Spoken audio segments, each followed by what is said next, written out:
నమస్తే, welcome to Abhinav Bharat. Nizamabad municipal corporation సంబంధించి రోజుకో వ్యవహారం వెలుగులోకి వస్తుందని చెప్పొచ్చు. ఎందుకంటే ఇదైతే దీనికి సంబంధించి మొన్నటి వరకు ఓటర్ల జాబితాలో తప్పులు తడక ఉందని చెప్పేసి చాలా రాజకీయ పార్టీలు వ్యతిరేకించినటువంటి సందర్భం. ప్రస్తుతం రిజర్వేషన్ల అంశం గురించి కోర్టుకి ఎక్కినటువంటి అంశం, అసలు నిజామాబాద్ కార్పొరేషన్లో ఏం జరుగుతుంది అనే అంశం పైన బీజేపీ నాయకులు జిల్లా కలెక్టర్కి మెమోరాండం ఇచ్చినటువంటి సందర్భం. మాట్లాడదాం, అసలు ఏం జరుగుతుంది నిజామాబాద్లో. మొన్నటి వరకు ఏదైతే కార్పొరేషన్ ఎన్నికల్లో హడావిడి మొదలైందనగానే మొదటిగా ఓటర్ లిస్టులో తప్పుల తడక అని చెప్పేసి పలు రాజకీయ పార్టీలు దీనిపైన గొంతు ఎక్కిపెట్టి మాట్లాడిన సందర్భం. ప్రస్తుతం రిజర్వేషన్ల అంశం సైతం ఆ కోర్టు వరకు చేరింది. అసలు ఏం జరుగుతుంది? అసలు మీరు కలెక్టర్ గారికి వచ్చి కలిశారు, ఏం రిప్లై వస్తుంది? అసలు మొదటి రోజు చెప్పాము ఓటర్ లిస్టులో అవకతవకలు ఉందని బీజేపీ చెప్పింది. తర్వాత ఓటర్ లిస్టులు చేసిన తర్వాత ముసాయిదా పోయి ఒరిజినల్ డ్రాఫ్ట్లో జరిగిన అవినీతిని కూడా బయటపెట్టాము. రిజర్వేషన్ సిస్టమ్ వచ్చిన రోజు ఆ రోజు జిల్లా కలెక్టర్ అధ్యక్షత 9 గుర్తింపు రాజకీయ పార్టీల సమావేశంలో కూడా చెప్పాము, ఏదైతే దళితులకు రావాల్సిన న్యాయమైన హక్కు ఉందో వస్తలేదు, 60లో 9 రావాలి, మీరు ఇస్తలేరు. అలాగే రావాల్సిన రిజర్వేషన్ కావాల్సిన ప్రాంతంలో కాకుండా ఎవరికో ఇష్టం వచ్చిన ప్రాంతంలో ఇవ్వడం జరుగుతుంది. ఇప్పుడు 22 కావాలి, 22 డివిజన్ రావాలి ఇక్కడ దళితులకు. కానీ 22వ డివిజన్ రాకుండా అక్కడుండే కాంగ్రెస్ పార్టీ నాయకులకు అనుకూలంగా వేసుకోవడం జరిగింది. అలాగే చాలా డివిజన్లు కూడా ఈరోజు అనుకూలంగా వేసుకోవడం జరిగింది.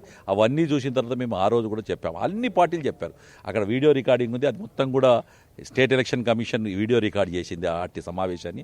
ఆ సమావేశంలో కాంగ్రెస్ పార్టీ నాయకులు మాట్లాడుతూ అన్యాయం జరిగింది, 29, 39, 40, 41, 44 సంబంధించిన పూర్తిగా దళితులకు అన్యాయం జరుగుతుంది. ఇక్కడ దళితులకు ఎక్కడైతే అత్యధికంగా దళితులు ఉన్నారో వాళ్ళకి ఇవ్వకుండా తక్కువ ఉన్న దగ్గర తీసి మమ్మల్ని మైనార్టీలు ఉన్న దగ్గర మాకు ఇస్తున్నారు, దళితులు బాగలేదని కాంగ్రెస్ పార్టీ నాయకులు మాట్లాడారు, బీఆర్ఎస్ పార్టీ నాయకులు మాట్లాడారు, మిగతా పార్టీ కమ్యూనిస్ట్ పార్టీ నాయకులు మాట్లాడారు, అలాగే ఎంఐఎం పార్టీ నాయకులు మాట్లాడారు. అందరూ మాట్లాడారు. బీజేపీ దాన్ని నాయకత్వం వహించింది.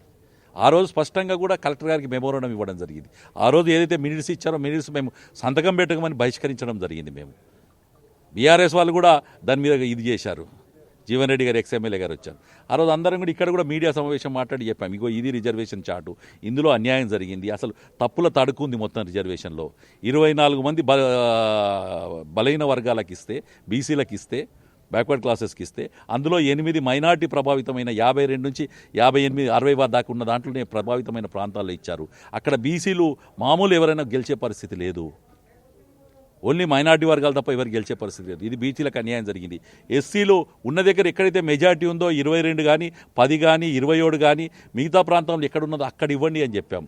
అదే ఈ రిజర్వేషన్లో 2 వచ్చినాయి, 2 నంబర్ 2, నంబర్ 17. దాని మీద మేము రిజర్వేషన్ దాని మీద ఎలాంటి ఆబ్జెక్షన్ చెప్పలేదు, ఆల్ పార్టీస్ ఒప్పుకున్నాం. ఇక్కడ ఎవరికి అన్యాయం, దళితులకు అన్యాయం జరుగుతుంటే చెప్పడం జరిగింది. ఇక్కడ కొంతమంది ఆవేశం చెంది ఏదో మాట్లాడుకుంటున్నారు, ఏదో ఇది అవుతున్నారు. అరే ఇక్కడ దళితులకు అంబేద్కర్ గారు ఇచ్చింది దళితులకు ఇచ్చారు, వ్యక్తులకు ఇవ్వలేదు. ఇవాళ కొంతమందికి మాకేదో పదవులు పోతున్నాయి, బీజేపీ వాళ్ళు హైకోర్టు స్టే తెచ్చుకుంటే మాకు పదవులు పోతున్నాయి అని చెప్పి సమావేశాలు నిర్వహిస్తున్నట్టు. నేను ఇవాళ చెప్తున్నా వాళ్ళకు, సోదరా, దళితులు పుట్టినందుకు గర్వించు, ఆ దళిత జాతికి మేలు చేయు, మేలు చేసేవాడిని అడ్డుకోకు. ఇది చెప్పడం అంటే కాంగ్రెస్ పార్టీకి ఉన్న గుణమే అది. వాళ్ళు విభజించి పరిపాలిస్తారు. బ్రిటిషోడు పోతూ కాంగ్రెస్ పార్టీ స్థాపించిందే బ్రిటిషోడు. ఆ బ్రిటిషోడి గుణమే కాంగ్రెస్ పార్టీలో ఉంది. విభజించాలి, దళితుల్లో విభజించాలి, హిందువుల్లో విభజించాలి, మైనార్టీలను కలుపుకోవాలి. ఇది కాంగ్రెస్ పార్టీకి ఉన్న సంస్కృతం. ఇవాళ కూడా కలెక్టర్ గారికి స్పష్టంగా చెప్పాం. హైకోర్టులో మేము ఏదైతే మీకు మొన్న ఇచ్చామో మా వాదనను హైకోర్టు ఏకీభవించింది. హైకోర్టు మీకు ఆర్డర్స్ పాస్ చేసింది. ఇప్పటికన్నా ఆర్డర్స్ను ఇంప్లిమెంటేషన్ చేసింది. లేకపోతే హైకోర్టు వీళ్ళ మీద సీరియస్ యాక్షన్ తీసుకుంటుంది ఆర్డర్స్ ఇంప్లిమెంటేషన్ చేయకపోతే. మేము ఎక్కడ కూడా ఎలక్షన్ ఆపాలని పోలేదు, మేము ఎలక్షన్ స్టే అని అడగలేదు. మేము పిటిషన్లో మేము వేసే దగ్గర స్టే అనే వాడేలేదు. ఇవాళ వీళ్ళు చేసిన తప్పులు తడకతోని రాష్ట్రంలో మున్సిపల్ ఎలక్షన్ ఆపేందుకు ఒక నిమిషం పట్టదు అది స్టేలో. కానీ మేము అడగలేదు, మేము దళిత జాతికి న్యాయం చేయాలని చెప్పి అడగడం జరిగింది పిటిషన్లో. కాబట్టి ఇప్పుడు కూడా డిమాండ్ చేస్తున్నాం, ఆ జాతికి న్యాయం జరుగుతుందని చెప్పి కోరుకుంటున్నాం. ఇప్పుడు చెప్పండి, ఇప్పుడు ఈ ప్రతిపాదన ఏదైతే రిజర్వేషన్ అంశం అనే ప్రతిపాదన 2011 జనాభా లెక్కల ప్రకారం తీసారా, లేకపోతే కులగణన అని చెప్పొచ్చా, లేకపోతే కుటుంబ సర్వే, ఏ ప్రకారంగా చేశారని అదే పాయింట్ అడుగుతున్నారు. హైకోర్టు కూడా వాళ్ళకి చెప్పింది అదే. సెన్సెక్స్ మన దగ్గర జనాభా లెక్కలు 2011లో జరిగినాయి. కరోనా వచ్చడం వల్ల 2021లో జరగలేదు. అందుకోసమే 2011లో జనాభా లెక్కలు ఇప్పటి వరకు ఉన్నాయి. ఈ సంవత్సరం మొదటి జనవరి 1 నుంచి జాతీయ జనగణన కులగణన లెక్కలు స్టార్ట్ అయినాయి, సెన్సెక్స్ స్టార్ట్ అయినాయి. కాబట్టి వీళ్ళు ఏమంటారు, 2024 కులగణనల ప్రకారం చేశామంటారు. కులగణన అనేది అది గజెట్ రిలీజ్ కాలేదు, దానికి అథెంటిక్ లేదు, దానికి అంటే గవర్నమెంట్ ఏదైతే అప్రూవల్ ఉంటుందో అప్రూవల్ లేదు, రాజముద్ర లేదు. కాబట్టి ఇది దాన్ని 2024 ప్రకారం బీసీలు తీసుకున్నా హైకోర్టు సుప్రీంకోర్టు ఇవాళ ఏ రకంగా అన్నది. ఇప్పుడు మొన్న 42% రిజర్వేషన్ కొట్టేసినప్పుడు సుప్రీంకోర్టు యొక్క జడ్జిమెంట్ ప్రకారం మేము కొట్టేస్తున్నామని చెప్పారు. కానీ 2వ పాయింట్ కింద రాశారు. అడిగాడు హైకోర్టు జడ్జి గారు అడిగారు వాళ్ళను, ఏమడిగారు, గౌరవ న్యాయస్థానం న్యాయమూర్తి గారు అడిగింది ఏంటంటే, నువ్వు ఏ రకంగా చేసావు ఈ రిజర్వేషన్లో 42% అని అడిగారు. మేము కులగణన చేసినామంటే ఏమి క్రైటీరియా పెట్టుకొని చేశాము అన్నాడు. సార్ మేము ఇది పెట్టుకున్నాం, ఓకే ఏది తీసుకురాక అన్నాడు. ఏదన్నా అంటే ప్రభుత్వం ఆర్డర్ రిలీజ్ చేస్తే రాజముద్ర వేసి పబ్లిక్ డొమైన్లో పెడుతుంది. ఇలా బీసీ రిజర్వేషన్ కానీ కులగణన కానీ ఈ రాష్ట్ర ప్రభుత్వం పెట్టలేదు. అంటే వాళ్ళ అసమర్థతకు ఇది నిదర్శనము. వాళ్ళు ఏదైతే ఈ యొక్క కులగణన పేరు మీద అటు బీసీలను మిగతా రిజర్వేషన్ అన్నింటినీ ప్రభావితం చేయాలని చెప్పి మొన్న కూడా ఎస్సీలు లేని దగ్గర ఎస్సీ రిజర్వేషన్, అసలు ఎస్టీలు లేని గ్రామాల్లో ఎస్టీ రిజర్వేషన్ ఇవ్వడం ఏమన్నా అంటే కులగణన అనేది అసలు రాజముద్ర మీరే చేసే సర్వేను మీ ప్రభుత్వమే కనీసం గజెట్ రిలీజ్ చేయలేని ప్రభుత్వం ఉంది అంటే మీరు అర్థం చేసుకోవాల్సిన అవసరం ఉంది. కాబట్టి అది దానికి రేపు ఎక్కడికి పోయినా ఏ కోర్టుకు పోయినా ఉదుకన వాళ్ళు మేము 2024 లెక్కల ప్రకారం చేసినాము అని చెప్తే ఆ జీవో మీద పోతే మొత్తం రాష్ట్రంలోనే ఎలక్షన్ అయిపోతుంది. ఇక్కడ దళితులకు అన్యాయం జరిగింది కాబట్టి మేము పిటిషన్ వేయడం జరిగింది.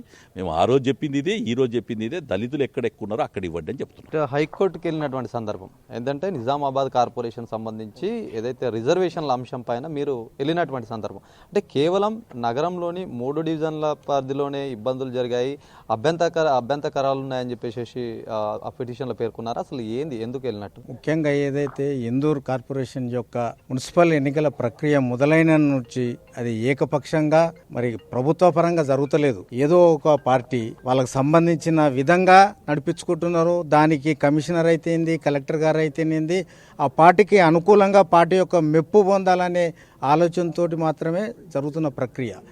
ఎన్నికలు ఏదైతే ఓటర్ లిస్ట్ ఉండనో ఓటర్ లిస్టులో 99 కాదు 100% అవకతవకలు. దాన్ని సరి చేయగలిగి వారం రోజులు మేము కష్టపడాల్సి వచ్చింది. వాళ్ళకు మేము సూచనలు ఇచ్చినాం, ఏ రకంగా మీరు ఇది సరి చేస్తారు అనేది. మరి అది సరి చేసిన దాంట్లో దాదాపుగా 60% సరైంది, 40% తప్పుడుగానే ఉన్నది.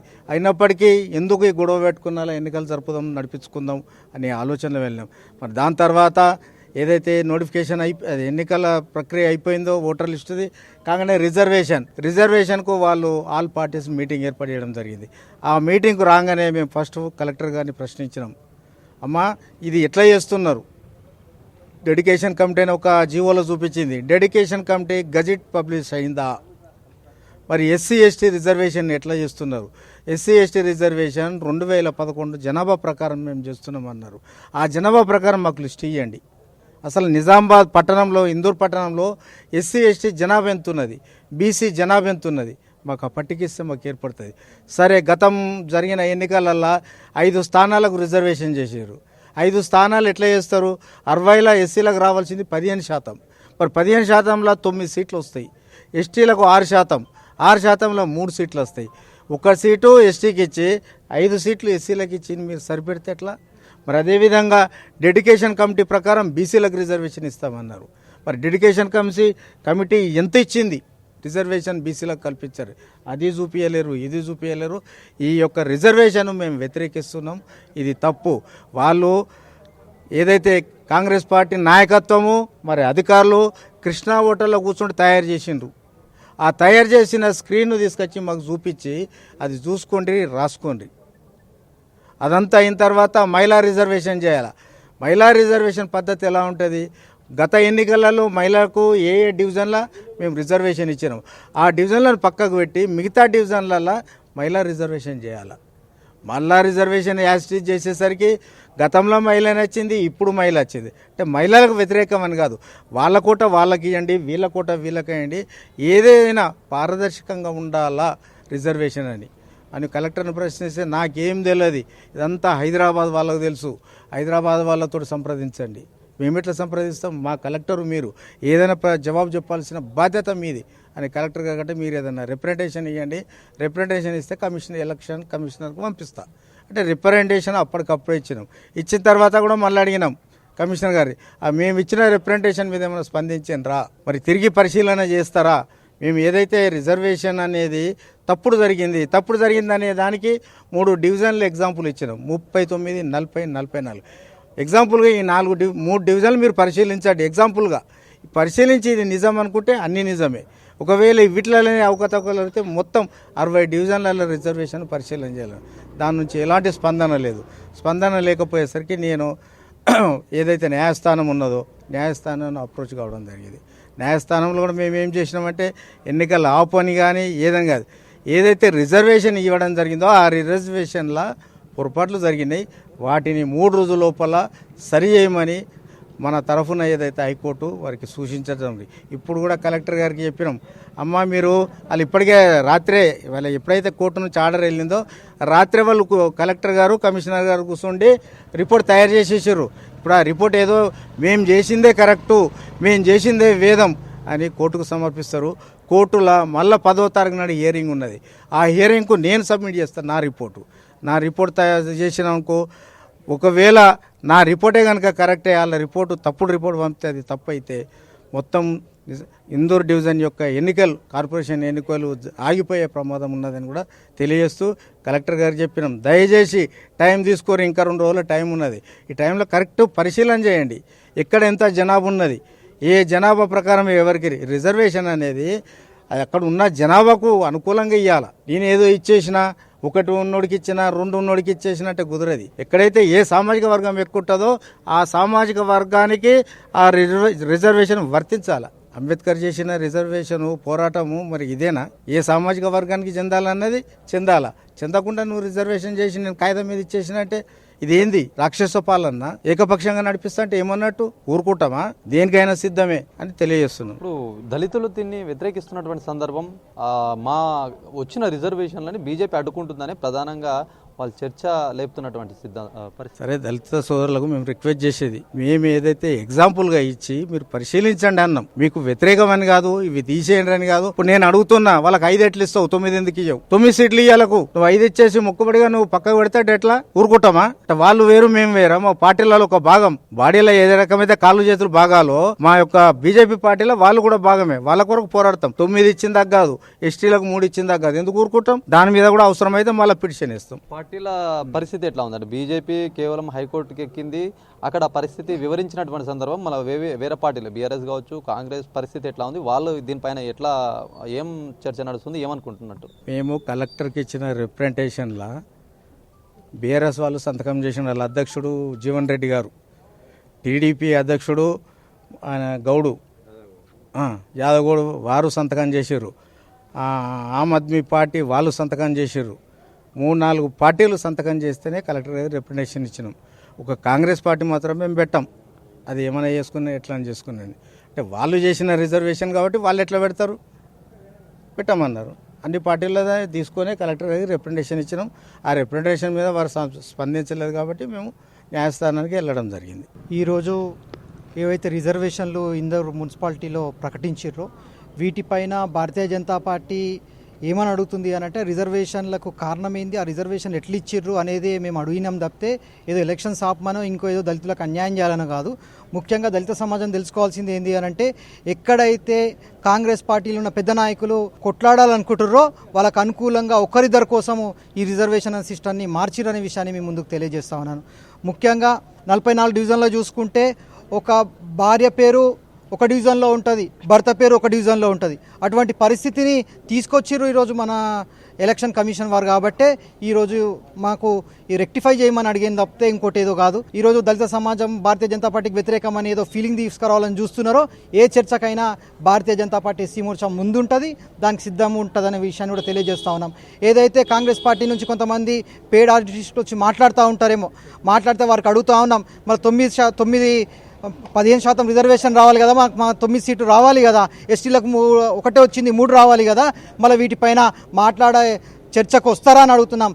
అదే రిప్రజెంటేషన్ మీరు అన్ని పార్టీస్ కలిసి కలెక్టర్ గారికి ఇద్దాం, 9% ఏదైతే 9 సీట్లు తెచ్చుకుందాం, అలాగే ఎస్టీలకు కూడా ఇంకో అదనంగా 2 సీట్లు తెచ్చుకుందాం అనే విషయాన్ని తెలియజేస్తూ ఈరోజు ఈ అవకాశం ఇచ్చిన పెద్దలకు ధన్యవాదాలు తెలియజేస్తున్నాం. అందరికీ జై శ్రీరామ్. ఏదైతే ఎన్నికల ప్రక్రియ మొదలైనప్పటి నుంచి జరుగుతున్న తంతు అంతా నిజామాబాదే కాదు, ఇందూరే కాదు, యావత్ తెలంగాణ చూస్తుంది. ఎందుకు అంటే ఇక్కడ నుంచి ఉన్నటువంటి నేపథ్యం వహిస్తున్నటువంటి మన పిసిసి అధ్యక్షుడు ఎవరైతే ఉన్నారో ఆయనకు అనుగుణంగా అన్ని రిజర్వేషన్లు వేసుకొని ఈసారి ఎట్లనన్నా మేయర్ పీఠం కొట్టాలనే ఆలోచన ఉన్నారు. కానీ బీజేపీ ఆలోచన ఏంటిది? ఈసారి ఖచ్చితంగా లాస్ట్ టైం 28 గెలిచినాం, ఈసారి 38 గెలుస్తాం. దాంట్లో కూడా ఎస్సీలకు జరిగినటువంటి అన్యాయం ఏదైతున్నదో, ఎస్సీకి రావాల్సిన డివిజన్లు, న్యాయంగా రావాల్సిన డివిజన్లు రాకపోగా ఇప్పుడు తప్పుడు ప్రచారం చేస్తారు. ఏమని? బీజేపీ కోర్టుకు పోయిండ్రు, స్టే చేస్తారు, కోర్టుకు పోయిండ్రు, స్టే ఏం వెయ్యరు. దాంట్లో అన్యాయం జరిగింది. ఆ అన్యాయాన్ని కమిషనర్ దృష్టికి, కలెక్టర్ దృష్టికి తీసుకెళ్లడం జరిగింది. అంతే తప్ప ఎస్సీలకు ఇటువంటి దీంట్లో ఏం అన్యాయం జరుగుతలేదు.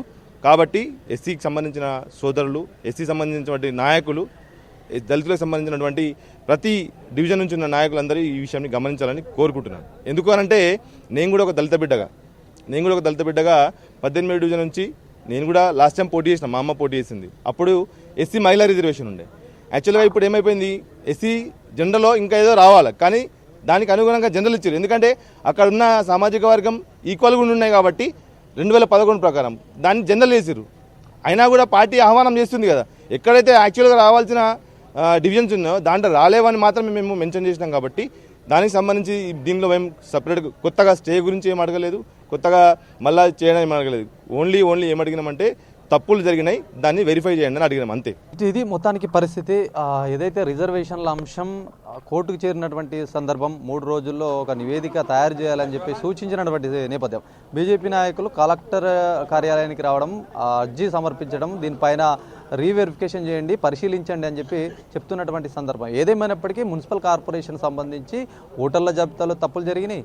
మరి ఏదైతే రిజర్వేషన్ల అంశంలో సైతం తప్పులుగా ఉన్నాయని చెప్పి ఒకవైపు ప్రజలు కావచ్చు, వివిధ పార్టీలు దీనిపైన గలమెత్తుతున్నటువంటి సిచ్యువేషన్. ఏదేమైనప్పటికీ మార్పు రావాలి, రిజర్వేషన్ అంశంలో పునరాలోచించాలి, పరిశీలించి రిజర్వేషన్ల ప్రక్రియని మార్చి బీసీలకు కావచ్చు, ఎస్సీలకు కావచ్చు పెంచాలని చెప్పేసి పలు డిమాండ్ సైతం వ్యక్తమవుతున్నటువంటి సిచ్యువేషన్గా చూడొచ్చు. కెమెరా పర్సన్ సందీప్తో శ్రీనివాస్, అభినవ్ భారత్, నిజామాబాద్ జిల్లా నుంచి.